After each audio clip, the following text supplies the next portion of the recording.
Look at this chicken. This is Lucy. Lucy loves YouTube videos. Tell them about it, Lucy. Tell them about it. Hey, I know. Well, if you love chickens like we do, and you got some chickens, and you want to know the secret to getting Lucy's high quality egg production, then I'm gonna let you in a little secret. It involves the feed. So stick around and we'll tell you how we feed our chickens.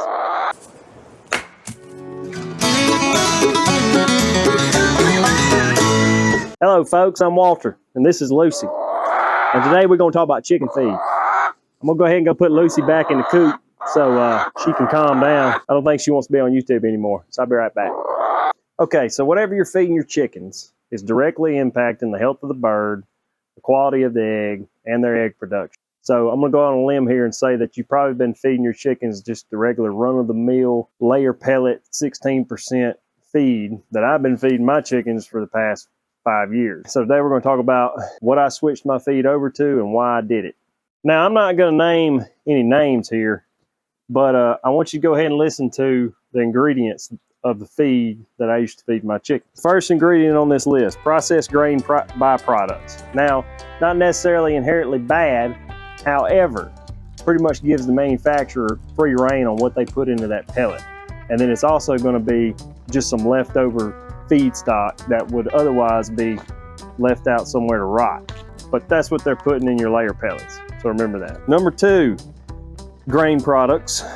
Number 3, plant protein products. So the first 3 ingredients is just pretty much a blanket catch-all phrase that gives the manufacturer whatever they want to do to their product. All right, and then we have calcium carbonate, salt, pyridoxine hydrochloride.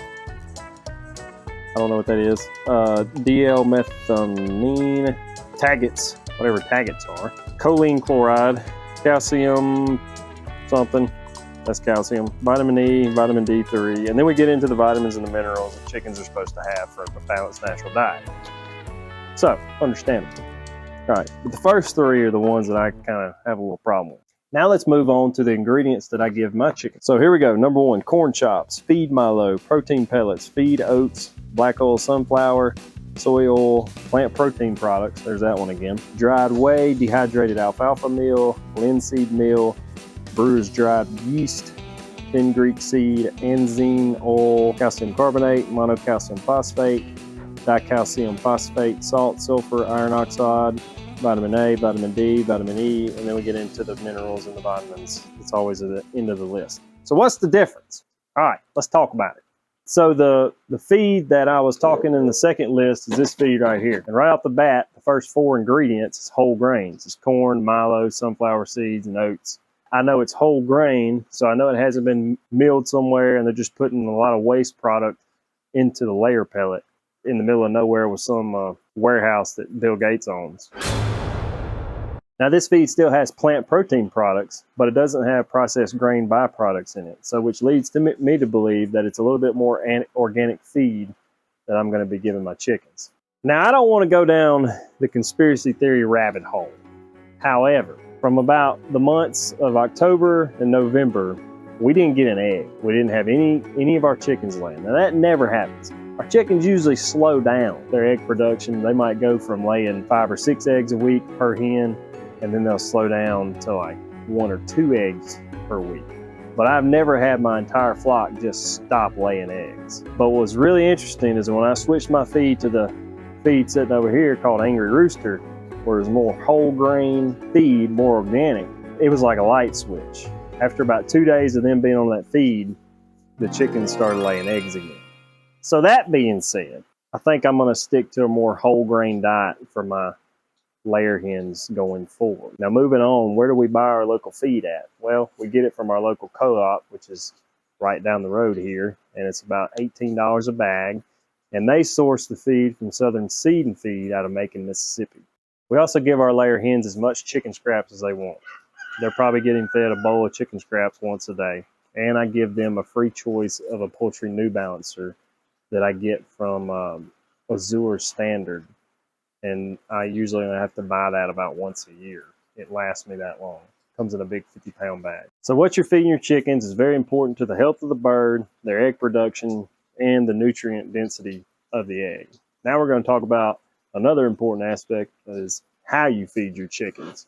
So I'm going to teach you a little bit and show you how to install these little feeder ports into a container, and then you'll have your very own bulk feeding system that's a gravity feeder.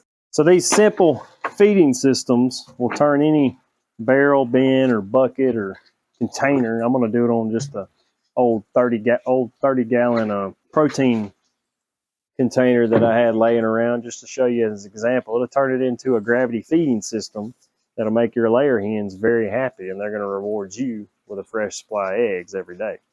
So if you want to build a gravity feeder bucket, I'll leave a link in the description on where you can pick these up from Amazon. So go on and get you one, and then we'll get started. So what you're going to need for this DIY project is you're going to need some kind of container. And then you're going to need a drill.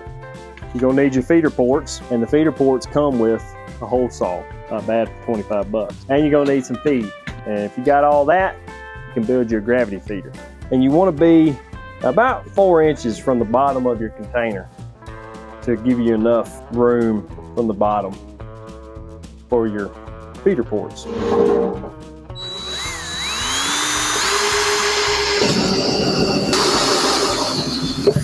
Hey, there we go. Got our first hole out. Pretty simple. See, this comes with 4 of these feeder ports, but I've used 2 of them that came in this package, so we're just doing this for demonstration purposes.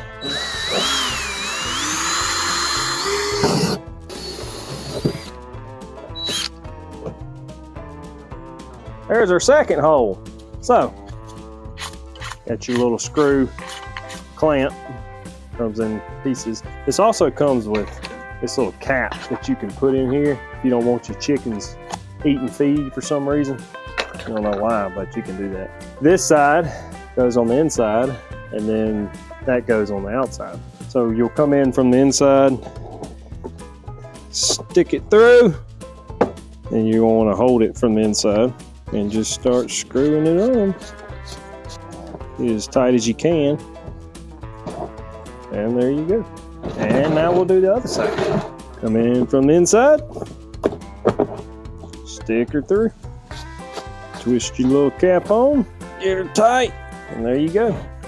And now you have a container that you can dump feed in, and the chickens will peck out of it. 5-gallon bucket that I've been using. It's very dirty, but this has 3 ports on it. That's how you build a gravity feeder.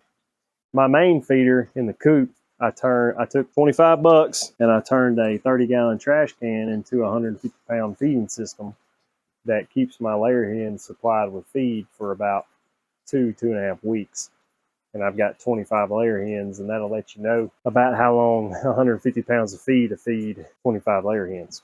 So no more feeding chickens at set times every day. You're going to be excited. You're going to get on Amazon. You're going to go order your little feeder ports, and you're going to build your little gravity feeder. And then you're going to go watch this video to see how we set up our baby chicken brooders, to see how we raise our baby chickens for the first 6 weeks of their life. Anyway, we appreciate y'all stopping by. Go ahead and subscribe to our channel. We'll see y'all later.